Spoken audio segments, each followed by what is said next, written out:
မယူရလက်ဝဲပြည်သက်များအားလုံးမင်္ဂလာပါဒီတစ်ပတ်တောက်ကြညမှာကျင်းပပြုလုပ်မဲ့One Friday Fight ပွဲစဉ်မှာမြန်မာဖိုက်တာနက်ခတ်မင်းကထိုင်းဖိုက်တာပွန်ပတ်နဲ့အဓိကပွဲစဉ် Main Fight အဖြစ်ရှင်ပြိုင်သွားဖို့ရှိနေပါတယ်ဝမ်းမှာအခုမှပွဲဥထွက်မဲ့နက်ခတ်မင်းကိုဝိုင်းဖိုက်တာပွန်ပတ်နဲ့တည့်ပေးခဲ့တဲ့အပေါ်ပွဲဥထွက်မှာတင်ခေါင်းပွဲထိုးရမယ့်အခြေအနေနက်ခတ်မင်းရဲ့အကြောင်းသူ့ရဲ့ပြိုင်ဘက်ပွန်ပတ်ရဲ့အနေထားစားတဲ့အခြေအနေတွေကိုအခုအစီအစဉ်မှာသုံးသက်ချက်တွေနဲ့အတူတင်ဆက်ပေးသွားပါမယ်။ပွန်ပတ်နဲ့နက်ခတ်မင်းတို့က flyweight 135ပေါင်တန်းမှာရှင်ပြိုင်ကြမှာပါ။ဒီပွဲစဉ်အတွက်နက်ခတ်မင်းကဝိတ်ချင်ရမှာ134ပေါင်နဲ့ဝိတ်ဝင်ခဲ့တယ်။ပွန်ပတ်နဲ့ပွဲစဉ်အတွက်နက်ခတ်မင်းအနေနဲ့ရက်20လောက်ကြိုတီးခဲ့ရတယ်လို့လည်းပြောပါတယ်။ဒါအပြင်ဝမ်းမှာပွဲဥအတွက်ရှင်ပြိုင်ရမယ့်အခြေအနေပေါ်စိတ်လှုပ်ရှားနေတယ်လို့လည်းနက်ခတ်မင်းကပြောကြားခဲ့ပါတယ်။ဆွဲကမင်းမြေကလကနက်ခတ်မင်းကိုမြမရိုးရလက်ဝဲပြည်သက်တော်တော်များများတော့တည်ပြီးသားဖြစ်ပါလိမ့်မယ်။ဒါပေမဲ့မတိသေးသူတတိမထားမိသူတွေလည်းရှိနိုင်ပါတယ်။နက်ခတ်မင်းကိုစပြီးတတိထားမိတာက2022စကိုင်းနဲ့အောင်လံပွဲ63.5ကီလိုဂရမ်ဘိုလူပွဲမှာအဲမွေနဲ့စုံခဲ့တဲ့ပွဲပါ။အဲဒီနောက်ပိုင်းနက်ခတ်မင်းကရိုးရလက်ဝဲရဲ့ဒုတိယတန်းမှာလူကုန်တလောက်နီးပါးကိုထိုးထားခဲ့ပါတယ်။နာမည်ကြီးစူပါရေချမ်းနဲ့စုံမှုသလိုဒုတိယတန်းကထိပ်တန်းအဆင့်ရှိတဲ့သွေးသစ်မောင်စောဘဟိန်ဘာဟိန်တို့လိုကစားသမားတွေနဲ့လည်းအများကြီးထိုးထားတာတွေ့ကြရပါတယ်ကျွန်တော်အနေနဲ့ကတော့ဒီနက်ခတ်မင်းနဲ့ပတ်သက်ပြီးမှတ်မှတ်ရဖြစ်ခဲ့တဲ့ပွဲစဉ်နှစ်ပွဲရှိခဲ့တယ်အဲ့ဒီပွဲစဉ်နှစ်ခုလုံးဟာဒီစောကားအဖွဲ့သားတွေနဲ့အတူတူရိုက်ကူးရေးတွားရောက်လောက်ကင်ရင်းနဲ့ကြီးခဲ့ရတဲ့ပွဲစဉ်နှစ်ပွဲပေါ့ဒီပထမပွဲစဉ်ကဒီပြီးခဲ့တဲ့အချိန်80မြောက်ကရင်ပြည်နယ်နေ့ရိုးရလက်ဝဲပွဲတွေကိုစောကောင်နဲ့အတူတွားလောက်ခဲ့စင်မှာဒီနက်ခတ်မင်းနဲ့စောဘဟိန်ပွဲစဉ်ပါတယ်အစောပိုင်းမှာနက်ခတ်မင်းကတားတယ်ဒါမဲ့ဒီစောဘဟိန်ရဲ့ကောင်သားတွေလည်းနက်ခတ်မင်းကိုပြန်ထိတယ်ပြည်သက်တော်တော်လေးကိုကြိုက်ပြီးသဘောကျခဲ့တဲ့ပွဲစဉ်တစ်ပွဲအဖြစ်ကျွန်တော်ဒီဟာအဲ့ဒီပွဲစဉ်ကိုအမှတ်ရနေတယ်နောက်တစ်ပွဲကတော့ဒီကရင်ပြည်နယ်ထဲမှာပဲတီယူကျိုးဖျားပွဲဆိုတာရှိတယ်အဲ့ဒီပွဲမှာရိုးရလက်ဝဲပွဲထဲတယ်ကျွန်တော်ဒီစောကာဟောက်ကနေတွားပြီးရိုက်ကူးရေးလို့တော့နက်ခတ်မင်းနဲ့သွေးသစ်မောင်တွဲတိုင်းပါလာတယ်။သွေးသစ်မောင်ဆိုတာလည်းဒီစူပါဂျီဂျန်လုံးနဲ့ထိုးထားတဲ့ကစားသမားဒုတိယတန်းမှာတော့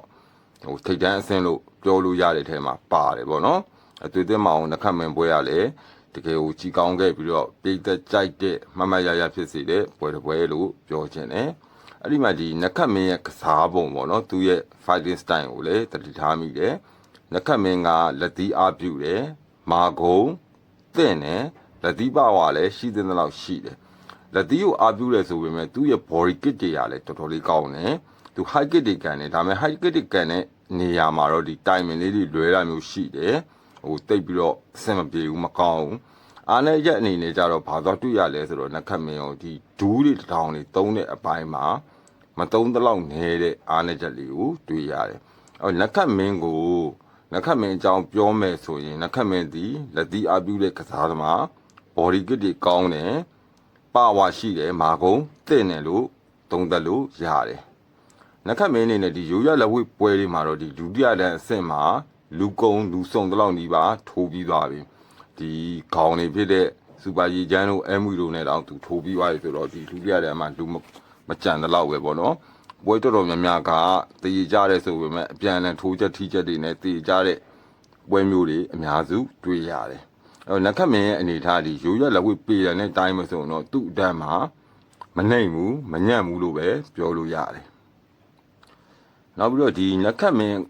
အကြောင်းကိုပြန်ပြီးတော့ကြည့်တော့သူကမွေထိုင်းဖိုက်တာတွေနဲ့လည်းတိတ်ပြီးတော့စိမ့်နေလူလည်းမဟုတ်ဘူးနက်ခတ်မင်းကဒီစူပါဘလက်နဲ့တူတူလေ့ကျင့်နေဆိုတာမျိုးတွေလည်းကြားနေရတယ်ကျွန်တော်အနေနဲ့တော့ဒါ confirm တော့ဟိုတေချာတော့မသိဘူးဒါပေမဲ့ကြားတာပေါ့နော်အမသိကြတာတခုကသူဒီထိုင်းမြေပေါ်မှာသူကာချက်ထိုးဘူးတယ်ကာချက်ပွဲစဉ်မှာဒီထိုင်းဖိုက်တာကိုအလဲထိုးတာမျိုးတွေအလဲထိုးအနိုင်ယူခဲ့တာမျိုးတွေရှိတယ်။အော်ကင်ပြည်နယ်ထဲမှာကင်ပြည်နယ်ထဲမှာလုတ်တဲ့ဒီရိုးရလက်ဝဲခေါင်းစဉ်အောက်မှာ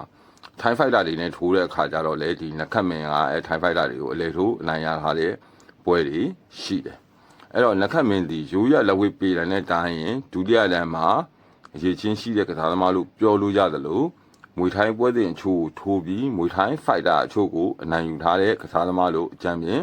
သုံးသပ်လို့ရပါတယ် နကမင်းနဲ့ရင်ဆိုင်ရမယ်ဒီပွန်ပတ်အကြောင်းကိုဆက်ပြီးပြောခြင်းတယ်ဒီကလေးတို့ဒီ1 Friday fight 163မှာခေါင်းပွဲဖြစ်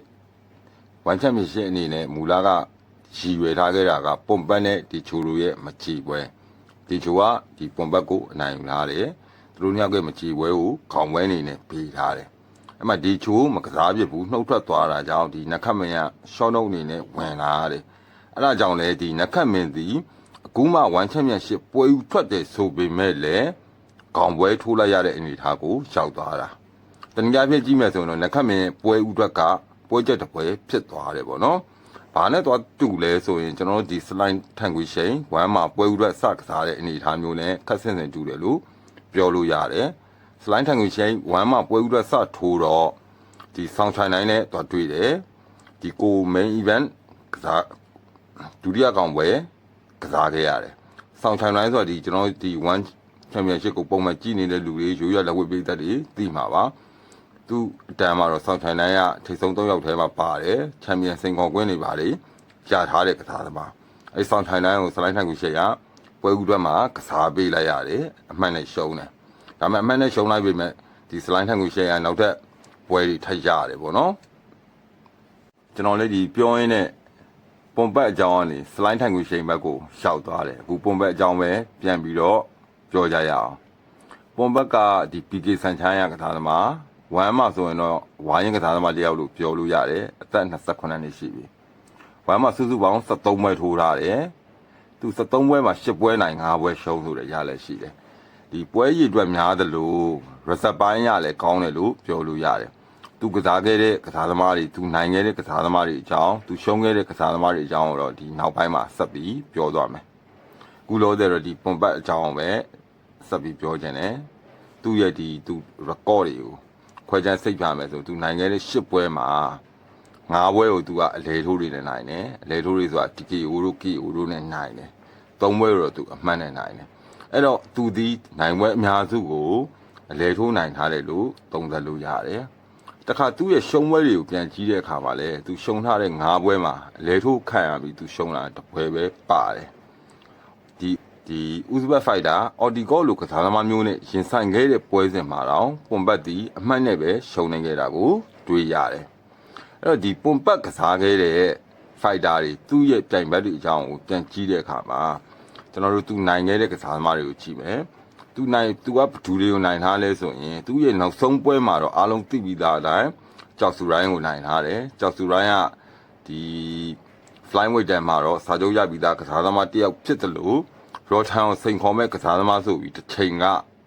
ဒီနာမည်ကြီးခဲ့တဲ့ကစားသမားအလားအလာရန်ကောင်းတဲ့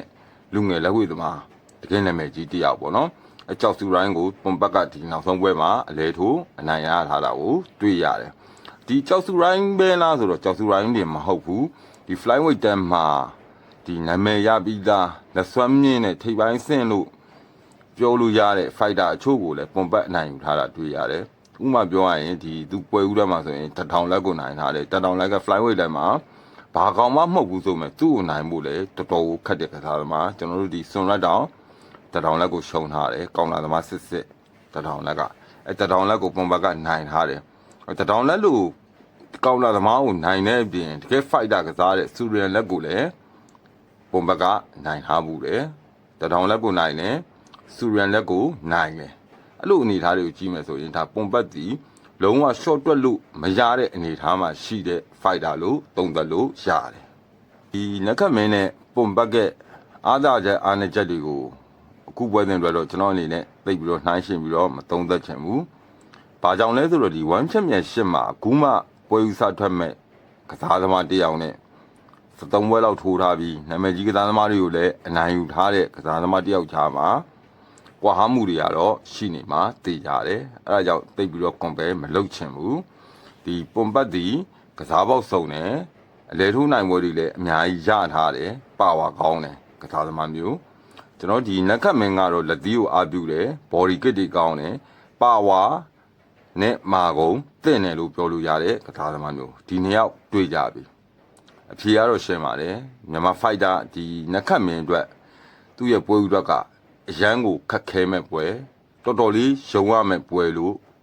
ပြောလို့ရပါတယ်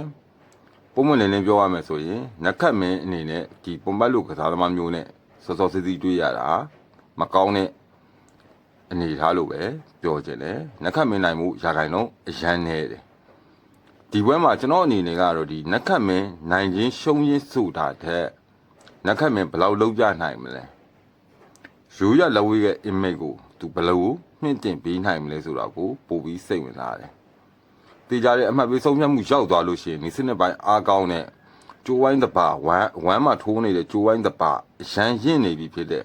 ဘီကေစန်ချိုင်းကပုံမှန်ကိုနက်ခတ်မင်းနိုင်စရာမရှိဘူးအဲ့တော့နက်ခတ်မင်းအနေနဲ့ဘာလုပ်ပြလို့ရလဲဆိုရင်ကျွန်တော်ရိုးရလက်ဝဲသမားတွေရဲ့မာကုံနောက်ပြီးတော့ရိုးရလက်ဝဲသမားတွေရဲ့လက်တီးပါပါဒါတွေကိုသူထုတ်ပြနိုင်မလားဆိုတာကိုစိတ်ဝင်စားစောင့်ကြည့်ချင်ပါတယ်နက်ခတ်မင်းအနေနဲ့ဒီပွဲဥဒတ်မှာနိုင်သည်ဖြစ်စေရှုံးသည်ဖြစ်စေအဲ့ဒါကတခဏသူ့ရဲ့ performance ကောင်းကောင်းသူ့ရဲ့လက်စွမ်းလက်ဆက်ကောင်းကောင်းကိုချပြနိုင်ခဲ့မယ်ဆိုရင်နောက်ထပ်အခွင့်အရေးတွေသူထပ်ပြီးရနိုင်တယ်ခုနအစောပိုင်းမှာကျွန်တော်ပြောသွားသလိုပါပဲဒီ slide ထန်ကိုရှေ့ကဒီ sound sign line နဲ့ထိုးခဲ့ရတယ်ပွဲဥဒတ်မှာရှုံးတယ်ဒါပေမဲ့သူ့ရဲ့ performance ကောင်းခဲ့တယ်အဲ့အတွက်ဒီ1 mark ကစလိုင်းထန်ကိုရှင်ကိုပြန်ကြည့်တယ်နောက်ထပ်ပွဲတွေထပ်ပေးတယ်ကူးချိန်ထိလည်းဒီစလိုင်းထန်ကိုရှင်သည်1မှာနေရာတနေရာရှားနေသေးတယ်ဒီနက်ခတ်မင်းကိုလည်းကျွန်တော်အဲ့လိုမျိုးဖြစ်စေချင်တယ်ရှုံးချင်းနိုင်ချင်းဆိုတာကိုခေါင်းထဲကနေခဏထုတ်ထားလိုက်ဒီပွဲစဉ်အတွက်သူအကောင်းဆုံးဘာလုပ်ပြနိုင်မလဲသူ့ရဲ့လက်နက်တရားဘာလဲသူ့ရဲ့ကောင်းကတ်တရားဘာလဲဆိုတာကိုချပြစေချင်တယ်ဟုတ်ကဲ့ပါအခုကျွန်တော်တင်ဆက်ပေးခဲ့တာတော့ဒီတပတ်တောက်ကြညဇူလိုင်လ24ရက်နေ့ညမှာရှင်ပြိုင်ထိုးသက်ကြမယ်မြန်မာဖိုက်တာနက်ခတ်မင်းနဲ့ထိုင်းဖိုက်တာပွန်ပတ်တို့ရဲ့ပွဲစဉ်အကြောင်းဖြစ်ပါတယ်အချိန်ပေးနားဆင်ကြည့်ရှုပေးခဲ့သူမြန်မာရိုးရလက်ဝဲပေးသက်များအားလုံးကိုအထူးပဲကျေးဇူးတင်ရှိပါတယ်နက်ခတ်မင်းနဲ့ပွန်ပတ်ရဲ့ပွဲစဉ်ပွဲပြီး30ချက်အစီအစဉ်မှာပြန်လည်ဆုံတွေ့ဖို့လည်းမျှော်လင့်ပါတယ်